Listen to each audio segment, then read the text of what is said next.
So we're going to talk about superheroes, because as Louise said, the PMO is full of superheroes, but many of them are missing one or two of the superpowers. Often because they don't quite realize how powerful they are, and so we're going to go and discover some of that, rediscover some of those powers today, and have a bit of fun on the way. I would love it if people jump in and participate with comments and questions. Bits of this can be silly. I'd love to hear any crazy jokes or puns or anything else that you come up with, because it's that kind of presentation. I might just jump in, Stuart, as well, and say we are in webinar format on Zoom. So if people want to say something, they have to post it in chat. So I can let people talk, but they have to put something in chat to let me know they want to talk, or put their hand up. So we're in webinar rather than in meeting. So yeah, if you would like to make a comment, either just pop it in the chat and I'll take you off mute, or put your hand up so you get our attention. But as Stuart says, it's a lot of the value of these webinars and presentations is in the discussion we have. So yeah, please don't be shy. Let us know your thoughts. Absolutely, please jump in. Excellent. All right, so let's whiz along and let's think about what a superhero looks like. And starting off, why do we do projects? And the answer to that is because your organization has a strategy. It wants to get from A to B, wants to improve performance, whether you're in a government and it's about delivering services to the community, or you're in an insurance company and it's about delivering better service to your customers, or improving the bottom line. Whatever the goals of your organization are, projects is how you achieve them. It's the link between the strategy of the organization and execution of that strategy. You can't execute as an executive and as an organization, you can't execute your strategy without projects. So it matters how well you deliver projects, because that is how you achieve your strategy. So let's look at some data. This comes from the PMI a few years ago. They did a nice survey on the links between strategy, performance, and projects. And they compared the very best project delivery teams with kind of the worst. Right? And what you can see here is that the best delivery organizations consistently deliver on time, on budget, and on target. So delivering the business, the intended business benefit around about 90% of the time, a little over 90% actually, but around about 90% of the time. In contrast, the worst organizations, these are the super villains now, the worst organizations, they deliver projects on time, on budget, and on target about a quarter to a third of the time. Okay, so there's something fundamentally different. If you're wondering, the average is somewhere in between. It's sort of 60-65%-ish, and has been for a decade or two, or some decade and a half, something like that. So what's the difference between the very best organizations and the superheroes and the supervillains and the ones in the middle, right?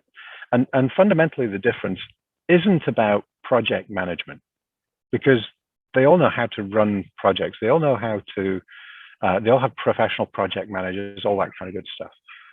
The difference is that the superheroes, in addition to good project management, they manage the portfolio actively, right? So they think about governance, and they think about prioritization, and they think about resources at the portfolio level. And that allows them to be far more effective in delivering projects. Now, there's a whole other presentation I've got that looks at why projects fail, and in that presentation we discover why governance has a big impact. But we're gonna have a different conversation today. We're going to talk about Batman and Superman, because there are only two levers that we really have to improve project project outcomes.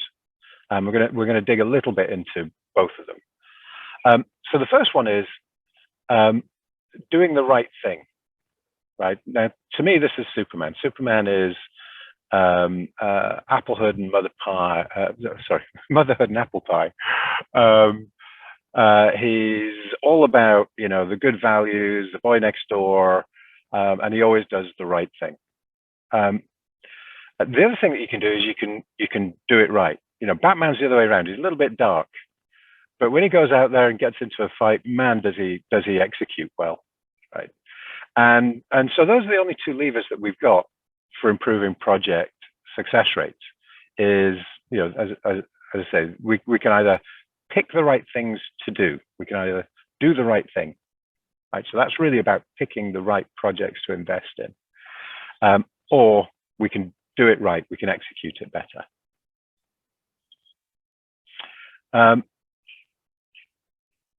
Oh, sorry, that's for some reason jumped forwards about 10 slides. Let's go back a bit. There we go. There we go. So let's start off with Batman. So he does things right. He gets into the fight and he executes it well. So let's think about, and let's go back to that chart showing the superheroes and the supervillains, right? And ask the question, what are the causes of project failure? And if you jump online, there are so many articles on this, and nobody really seems to totally agree. But there are a few causes of project failure that are fairly consistent across all these different lists.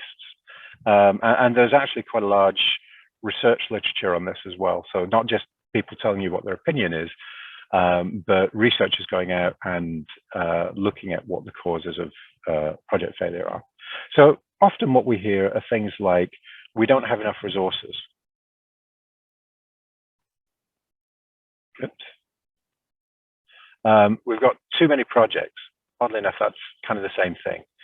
And oddly enough, when you tell it back, we have weak prioritization.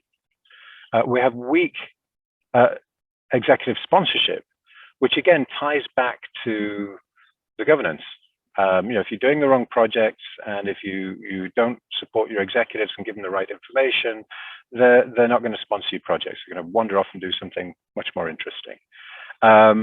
Which is linked to kind of a lack of commitment to key projects, and comes down to the wrong projects again, which is prioritization, doing the wrong projects because so you have weak executive sponsorship because we're doing the wrong projects.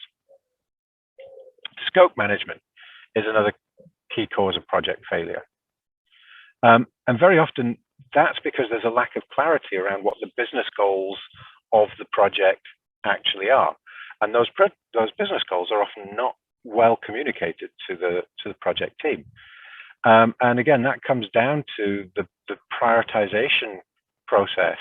And I talk about process, not the act of prioritization. It's a whole process of building a business case and clarifying what the project's about and communicating that to the organization. That whole process didn't make it clear. And in the governance side, maybe we're not tracking the outcomes of the project the way that we should, right? So that's a governance issue, not a project execution issue. So what we've seen now is some of the three of the big causes of project failure come down to prioritization and governance. So even in execution, prioritization matters. There was a research study done a few years ago that looked at the causes of project failure, excuse me. And 40% of the causes of project failure happen before the project is ever a project. Okay, so they happen before before the project's ever kicked off. It happens in the prioritization and the planning stages of the project. So let's see how this happens, how a lack of good prioritization can cause a problem.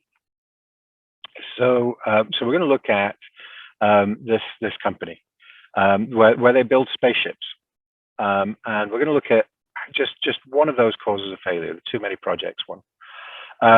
So now, as you all know, every spaceship worth its salt has a quantum chamber where the matter and the antimatter come together, and you've all seen Star Trek, right? So they've all got a quantum chamber, and that quantum chamber needs aligning.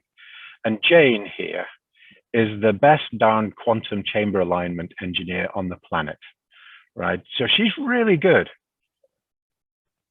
But they've got projects so stacked up that Jane has got absolutely no slack in her schedule. And the interesting thing is that any project that you do, any task that you do, sometimes it goes well, and sometimes it doesn't go so well. Sometimes it goes smoothly, and sometimes you have to wrestle a bit. And aligning quantum chambers is no different. So one day a Star Cruiser comes in, and it's a toughie, and it takes twice as long as normal. And so Jane does her best. She gets it out. That one moves on. But now she's running late, and the next project comes in, which is a big ship for Galactic Cruise Lines. And unfortunately, because Jane's rushing it a little bit, she misses out a little bit of the finishing touches, and that cruise line fails QA and gets pushed back to Jane for realignment. Okay, so now this ship is 3 weeks late, and the VP of Galactic Cruise Line Sales within the organization comes in, starts jumping up and down. He who shouts loudest. I'm sure we've all seen that from time to time. He who shouts loudest. He starts jumping up and down and tells Jane that that project has got to come right to the front of her queue right now and be done. So she does it. And unfortunately, that means that the job that she should have done that day is delayed, and that ship misses its slot in the paint shop, which is the job after quantum alignment. Obviously, everybody knows this about spaceships. And unfortunately, that ship was for the galactic military, and because the ship missed its paint slot, they couldn't get another paint slot for 2 months. And so that the ship for the military was really late, and the admiral was furious and terminated the entire contract. And so we've just lost a $20 billion Solaran credit contract just because we'd overloaded Jane, right? The root cause of this is that there was too many projects going through the pipeline all at once, going through through execution all at once, and there was no slack in the system and no ability to correct when things go wrong. And of course, things do go wrong. So there's actually a curve that you can draw that shows this. You can calculate where things go wrong, and sort of the threshold for things starting to go wrong is sort of 80-85% utilization of your resources. So one of the key takeaways from today is around utilization. If you want to be a superhero, if you want your teams to be superheroes, don't overload them. Try and keep them in the sort of 80-85% range maximum of utilization, and that will give them the wiggle room to fix those quantum chambers when they're difficult to align. Now, one thing I want to emphasize here is that this didn't go wrong because of bad project management. Everyone on the team is skilled, everyone was doing their job, and they were executing it to the best of their ability. This wasn't about bad delivery, but this was predictable, and it's avoidable. Okay, this kind of delay and problem with the projects is completely avoidable, simply by right-sizing the portfolio and not overloading those people. Right. So can I jump in with a question, Stuart? You can indeed, yes. Yeah, sorry to interrupt. You can take it. We'll push it to the end if you want to talk more about it. But as you're talking, one of the things I'm starting to think about is that on the webinar here we have PMO leaders, and sometimes they are the people who get the first view of this backlog overload as being a real problem. So they will see it potentially not a delivery issue, but the leadership teams, the powers that be, will be saying, faster, faster, more. Do you have any advice for the PMO leaders who are trying to communicate what this issue actually is? Because it's not something that people always want to hear. Yeah, I mean, that's a great question, actually, Louise. So anyone is more than welcome to steal these slides and use them to tell the story of Jane and her quantum chambers. Because I think when people respond to stories, I mean, I've got other ways of showing this. I can give you charts and graphs, and in fact, we're going to look a little bit at that now. I can give you graphs about project flow versus utilization rates, and we can talk about peak flow. But I think people really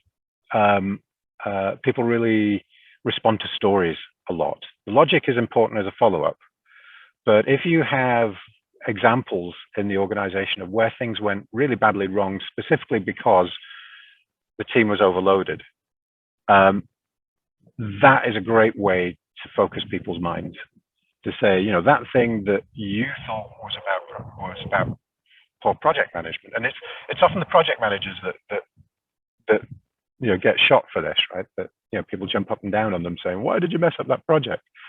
And as I said earlier, the failure of so many projects is baked in before you even begin the project. So I think it's about having a conversation, telling stories. One of the things, you've heard me bang on about this before, Louise. One of the things that's really crucial as a PMO is that you communicate in executive language, not in project language, but in executive language. So if you talk about capacity to deliver, and we talk about which business outcomes are at risk because we have too many projects, and when we have too many projects, we can't execute them well, then that will get attention. If you tie it back to outcomes, in this case, there's a reason the end of the story was we lost a $20 billion Solar credit account, because that's a business outcome that the executives care about. They don't care. They probably say they care that people are working hard, but actually what they care about is the outcomes, the business outcomes. They certainly don't care about, one thing that's really important to remember is that the leadership of your organization doesn't actually care about projects. They only care about outcomes. Right? So they only care about the business impact of those projects. And so you're communicating outcomes and helping them understand what's at risk if we don't change X or Y. And this applies, by the way, not just to prioritization, but to anything that you need to change in the way that you execute projects and programs. If you communicate in business outcomes and what's at risk if we don't do this, and how we can deliver more value if we do this, we'll get much more attention than talking about project management and utilization rates and all that kind of good stuff. Yeah. Does that make sense, Louis? Yeah, great answer. Thanks. Perfect. But I am going to talk about utilization rates. So there's a bit of maths behind this that is to do with queuing times and all kinds of things. But fundamentally, the key point here is that on the vertical axis you've got the flow of projects, and on the horizontal axis you've got utilization rate of your resources. And as you can see, that there's kind of a natural peak there. And the fun thing here is that but most organizations, by the way, end up sliding up and down this side. I don't know if you can see my mouse. Let me draw in here. Most organizations, by the way, end up sliding up and down here somewhere. And the fun thing about that is that if you're here, right, you've got the same output as if you were over here. And I know I'd rather be over here than over there if I'm in the project delivery team. But I'd rather be here, actually, because that's where we're getting most flow. And again, this is kind of the logic and the math that can back up the stories that you tell the leadership team, because the stories are great. They help them understand and visualize the challenge, but it helps have logic and maths as well. So if people see this they can they can really visualize the fact that we don't want to be at point B, we want to be at point C, and that means that we need to say no to projects because the demand is always off the chart on the right hand side here. So key takeaway: project prioritization. This is the superpower we're talking about today. Project prioritization matters even during project execution. Right? Batman cares about project prioritization. But now we're going to turn to Superman, the superhero of superheroes. Do the right things, picking the right things. Right? So we know that doing the right thing, picking the right projects is one of the two levers that matters. So it's not just how many projects we can do, it's making sure that those projects carry each project carries the most business impact as we're delivering them. So here are some fun statistics. So the first one, and these are all sort of PMI derived statistics. So the first one is that projects that are well aligned with your strategy are 57% more likely to achieve the business outcome than projects that aren't. They're also 45% more likely to finish on time and 50% more likely to finish on budget. So regardless of which of the triple constraints you care about, strategically aligned projects are more successful. The other horrifying statistic, and I'm going to focus on this one, is that in a typical portfolio, 20% of projects are so badly aligned with the goals of the organization that they should be stopped. Right? They should just be stopped. So that's a pretty good definition of waste to me.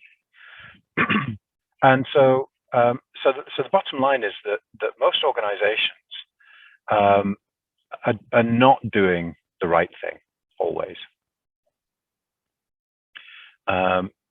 So let's take that 20% number and think about what that actually means.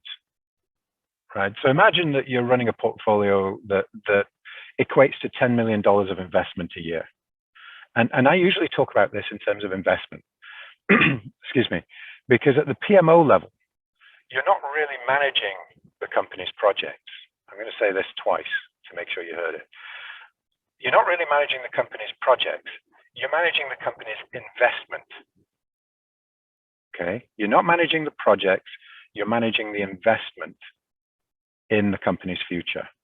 Right? So let's say that your investment in projects is 10 million a year. An investment implies we want something back. Right? So I use that word so that we remember that it's about the outcome. It's about we're investing in the expectation we're going to get value back for the organization. So we're investing 10 million a year, and if 20% of the portfolio is waste, right, we're wasting $2 million of that investment. Now, if that was your pension fund and your pension company was wasting 20% of your pension every year, you would be a little bit upset, right? And at least I would. But it's worse than that, because if you assume that a typical project would deliver, say, a 3 times return on investment, we're actually losing $6 million of value, because that's the value that those projects would have returned, right? It's an investment. We're investing $10 million to get a return. So we're actually missing out on $6 million worth of value every year from our $10 million investment.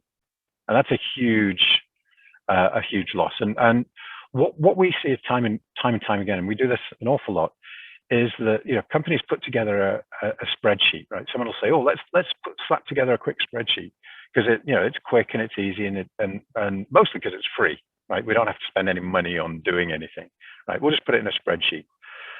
That spreadsheet's not free. It's costing you $6 million in this case. That's one expensive spreadsheet. So we're not going to dive in too much, excuse me, into the hows. We have lots and lots of material on the web on our website for how to do this. So I'm just going to touch on the fact that there is a right way to do it, to do project prioritization, just give you a little bit of an insight into what that looks like. So there is, but again, the key message here is that there is a right way to do this, a way that works that's based on actual decision science. And it's not the magic spreadsheet. It's not doing a beauty parade where you bring people in and everybody pitches their idea and then the executives make a decision through some kind of magical process. It's something that's called the Analytic Hierarchy Process, AHP. And actually, Louise and the team are black belts at this AHP thing. We recently did a project down in Australia that was a lot of fun. And this is backed up by actual research into what works. And if you Google project prioritization, what you'll find is that there are so many articles and blogs and videos telling you how to do it. And what you need to know is that most of those articles and blogs, they may well be well-intentioned, probably are, but they're also wrong. When you look at the research into what works, they're wrong. And it can be hard to see it can be hard to see the truth, the research-based insight for all that noise. So I thought I'd share some of that research with you so that, because it was kind of hard to see, without the research, it's kind of hard to see that superhero against that background. But when we put the research in, we can highlight the superhero and see what matters. So this is all research into this AHP method and how it works, how to make it better, how to implement it, how to ensure that out of your project prioritization process, you get the alignment of projects that best supports your business. So, so the bottom line is, when you Google prioritization, there's a lot of stuff out there which is folklore. And I don't know about you, I would rather put my faith in well-proven medicine. If I'm sick, I'd rather know that someone has done research and proved that something works before they give it to me. And it should be the same thing in your portfolio.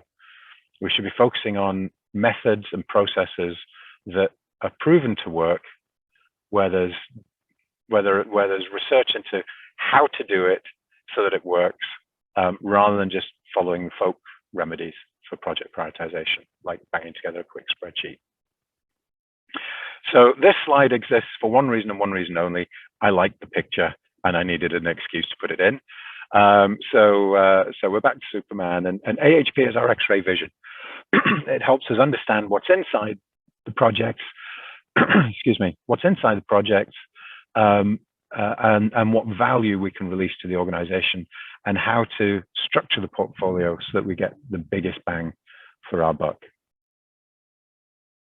Now, to give you an idea of the outcome when you do it right. So one company, it's a global manufacturing company. They're based in Brazil, but in their field, they are the biggest in the world. And they now make decisions using AHP 10 times faster than they did before. And so this has a big impact on the business. If you think about business agility and your ability to respond when something changes, a competitor launches a product, or there's another global pandemic, or whatever it may be that happens, one thing that's certain is the world's going to change. And being able to respond to that more quickly is a real strategic advantage for your organization. So they could, so they were able to more rapidly adapt when the world changed. Another national power company, when we deployed AHP, TransparentChoice's AHP solution, were able to get away from the he who shouts loudest syndrome. They had spreadsheets, but usually it comes down to he who shouts loudest. They were able to push past he who shouts loudest for their project.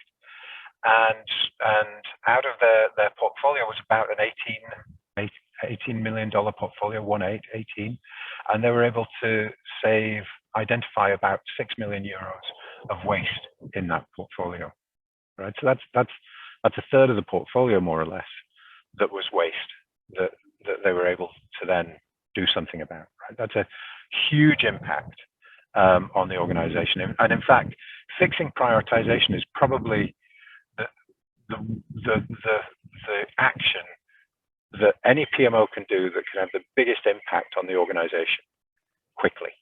Because it takes a couple of months to fix prioritization properly.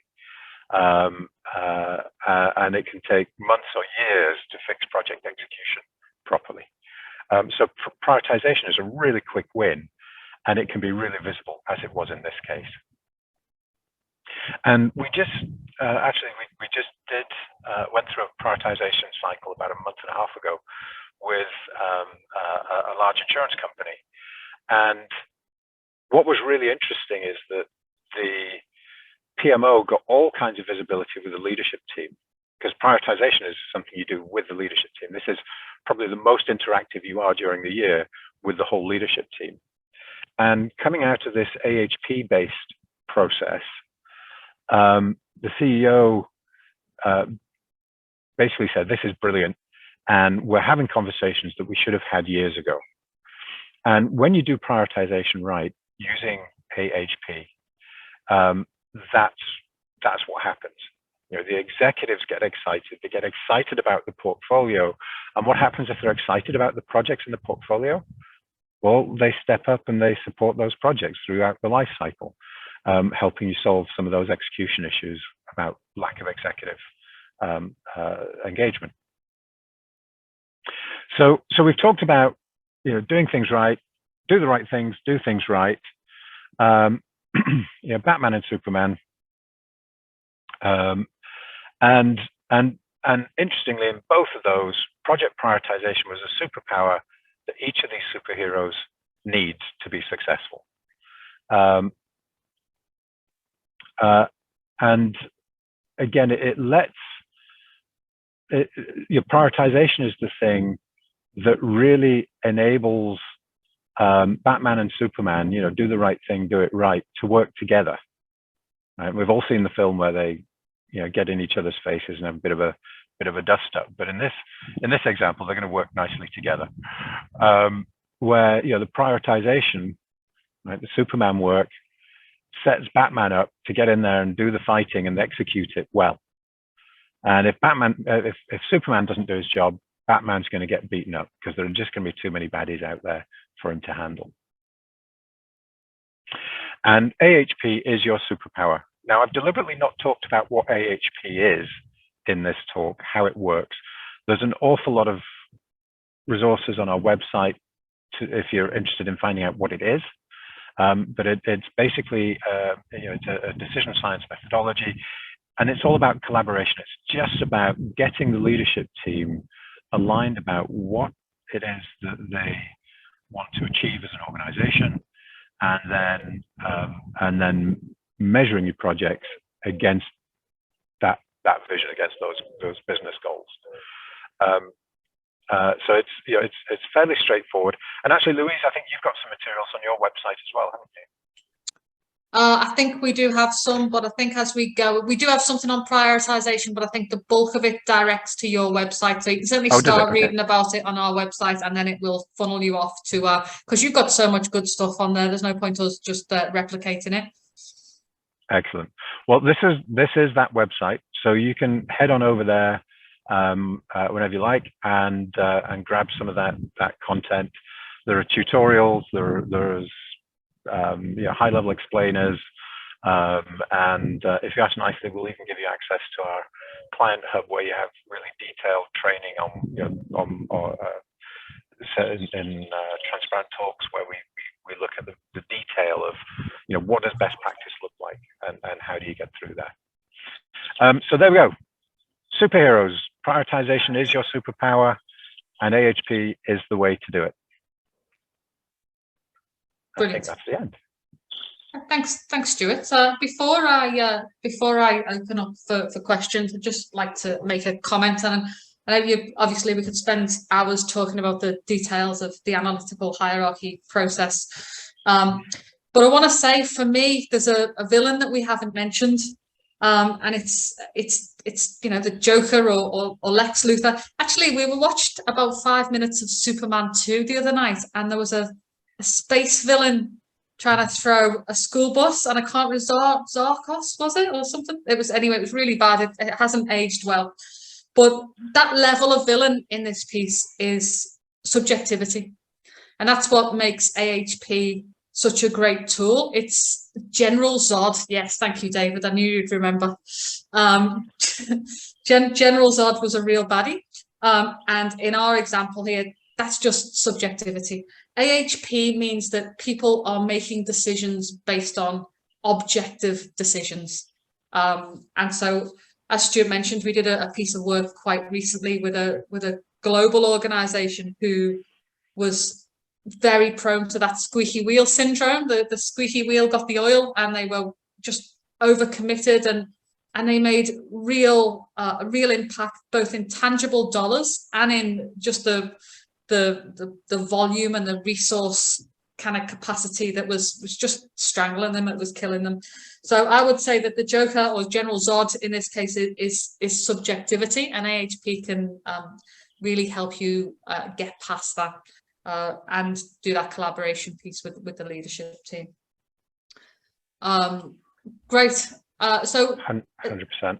Has anybody got any questions or comments for Stuart? I think if you raise your hands, I can put you off mute. It's pretty easy, I think. I haven't done a webinar for a while. I'm out of practice.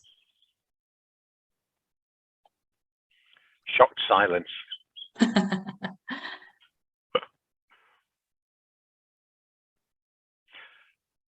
Oh, Amani, great. There you go. Let me see. Unmute. Thank you, Louise, and thank you, Stuart, for such a great presentation. I was wondering, how often do you do this process of prioritization? Like, if we take COVID as an example, and how strategies within organizations had to change. So how statical it is versus how dynamic, how often or frequently do you review your prioritization in order to stop or pause projects and introduce new ones? Great question, Amani. Thank you. So I think to answer that, let's break it down a little bit. So there are three key bits to the prioritization process. The first one is where you bring your leadership team together and you get them aligned on what the goals are. You know, is it more important to us to grow the company quickly or to manage cash flow? Right? And I picked those two because you mentioned COVID there, and you know, that was a big discussion in a lot of boardrooms. As you know, up to now, our goal was to grow, but suddenly we've got to manage cash. Right? Cash flow became really important. So you know, getting your leadership aligned on that stuff is tricky, but in normal conditions, doing that once a year is enough, because really what you're doing is you're taking your corporate strategy and you're turning it into a scoring model that we can use to score projects. And your strategy in normal times shouldn't be changing very quickly. If it is, you've got a bigger problem than prioritization. You've got a big leadership problem. So that bit of the process you would typically do once a year, maybe twice a year if you're in a particularly dynamic business. The second bit of the process is where you have project intake and you score projects. And most organizations do that on an annual cycle as well. And we try and encourage them to do that continuously, right? Because obviously a lot can change in a year. So if you go through an annual cycle and you lock and load your resources on the 1st of January, and something changes partway through the year, it's really hard to change and to respond. So what we recommend and what our software tool helps you do is turn project intake and scoring into a continuous process. And when you do that, the third part of the process gets a lot easier. So the third part of the process is where you bring the leadership team together again, and you show them the pretty pictures, and they select the portfolio, right? So you define the score, you translate strategy into a scoring model in part one. We score our projects in part two, and in part three, we actually select the portfolio. We look at all the reports. And again, most organizations do that on an annual cycle, but it would be far better if you were able to do that.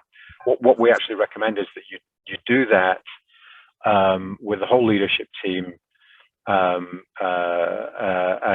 needed, but that you review the prioritization with your portfolio governance team every time you have a governance meeting. So, some companies that's monthly, sometimes it's quarterly, but it should just be part of your normal governance meeting, is reviewing the portfolio and seeing, is there anything new? Are there any new projects that we should include in the portfolio? And if so, what should we take out? Right, because we don't want to have too many projects again. And are there any projects where, very often what happens is in the design phase of a project, you suddenly realize that it's twice as complex as you thought it was, and it's going to cost 2.5 times more. Well, obviously that changes the value for money proposition, the business case for your project. So if you're doing, if you reprioritize or at least quickly review it at every project review meeting or portfolio review meeting, that means that when the business case for a project, an individual project changes, you can make a decision on whether or not to move ahead with that project. But a decision that's based on data, not based on the fact that this project's off and running and it's got some momentum, right? That's not a good reason to keep doing a project. Momentum is a bad reason to keep doing a project. Making sure that you're staying focused on delivering value and the best value you can for the resources you've got, that's a great reason to keep doing a project. So it's not as simple an answer, Amini, as saying do it every week. Those 3 different bits happen naturally on a different cadence. But if you do it in every project governance meeting, that gives you maximum agility to respond to anything in the market or new projects and so on. Thank you. Thanks a lot. No, thank you. Thanks for the question. Thanks, Amani. Any other questions? I have a question. Yeah. So Louise, as a veteran of doing this, how long does it take? Because one of the things that people are often worried about is that, we're going to do something different and weird. And that sounds like, that sounds scary and it's going to take forever. How long does it take? Look, some of that depends on the size of the leadership team and the size and the layers of the organization.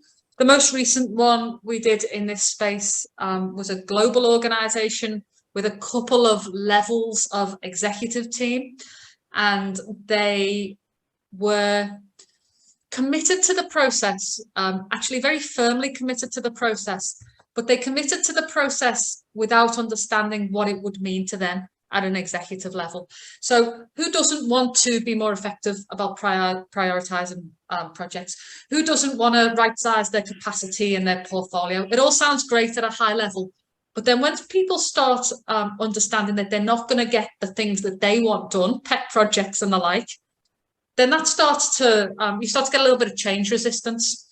So look, the answer to your question, as with all project management related questions, is it depends. But using the most recent example, it probably took us 3 months from, and probably most of that effort was more intensive up front, from looking at the strategy, aligning that to the categories of projects and types of projects they wanted to do, and taking their leadership team. We give them quite a lot of support at a leadership team level to get them to understand the principles, because you're right in what you said before. Executive teams don't care about projects, they care about outcomes. So we really had to kind of hold their hands through that process. And so I think by the end of that 3 months, they had a portfolio that everyone was bought into, was happy with, and committed to the delivery of. So yeah, but look, probably intensive effort, 6 to 8 weeks, and a little bit of hand holding for the kind of next 4 weeks. But they, one of the stats that you put up on the screen, Stuart, was that most organizations are working with about 20% waste. Our customer identified more like 40% waste. So the exercise was a very valuable one to them, and no one can deny that it's you know, it's been worth all of the time and effort they spent on it. Yeah, and you know, and we see that not infrequently, where you know, the 20% number being, just to be really clear, those were projects that were so badly aligned that they should be stopped right tomorrow. But in the portfolio, there's another group of projects that are just not very well aligned. There's a little bit of value, but we could probably do better. Right? So we quite often see, you know, 20, 30, 40% realignment, if you like, within portfolios. Well, 40% would be on the high side. I think the fact that they got to that number is a kind of a symptom of their commitment, because they were struggling. So yeah, and they were, if I remember right, they were struggling. You know, the whole discussion. There's another question here, which is, what's the best way to get an entire organisation to really start thinking about it? And I think in the case of that particular customer, Louise, it was the CEO, wasn't it, who you know, he walked in and said, I want this project. And the project team said, well, we can't give you that project for at least another 6 months. And he went crazy, right? And you know, so for them, sometimes the answer is, you know, one very powerful person realizes that there's a problem. Yeah, because that was the moment when the CEO realized that there was a problem in how they were prioritizing the work they did. That drove them to pay attention. So sometimes it's as simple as that. Often it's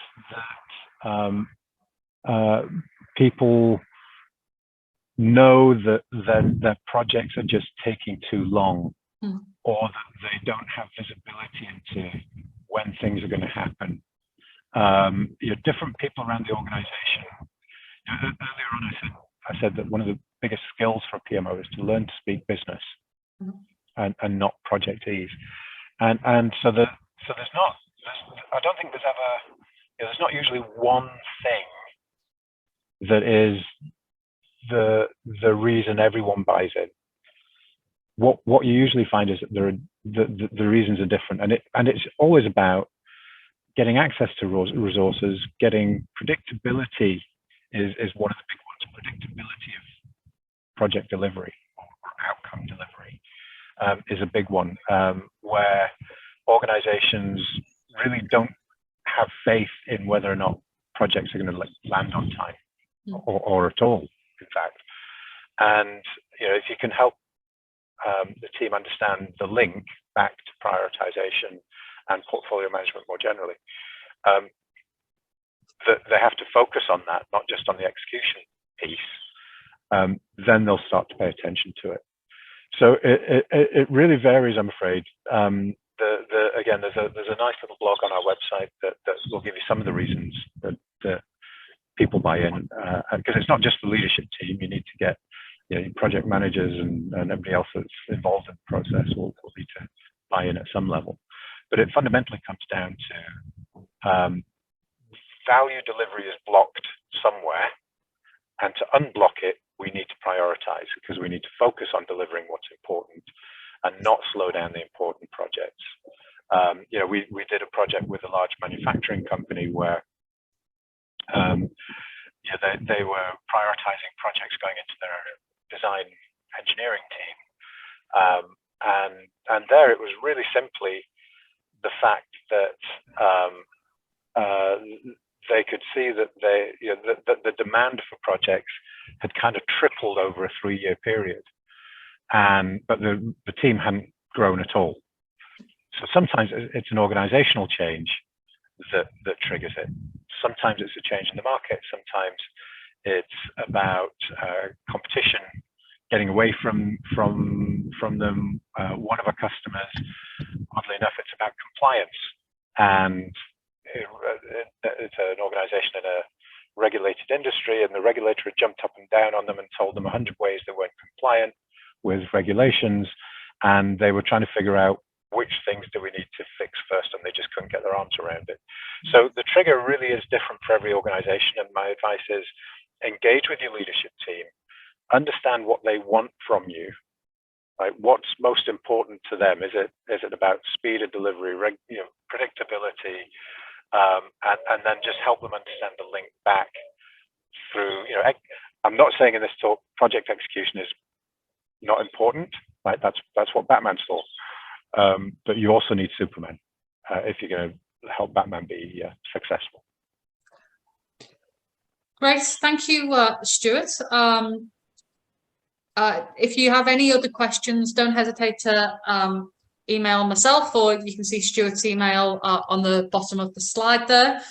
Thank you so much for getting up early, and thank you for standing on one foot at the bottom of your garden, waving your phone around to get a signal. Appreciate it. Yeah, it's actually balancing on my favorite apple tree. Maybe it's a good thing the camera didn't work.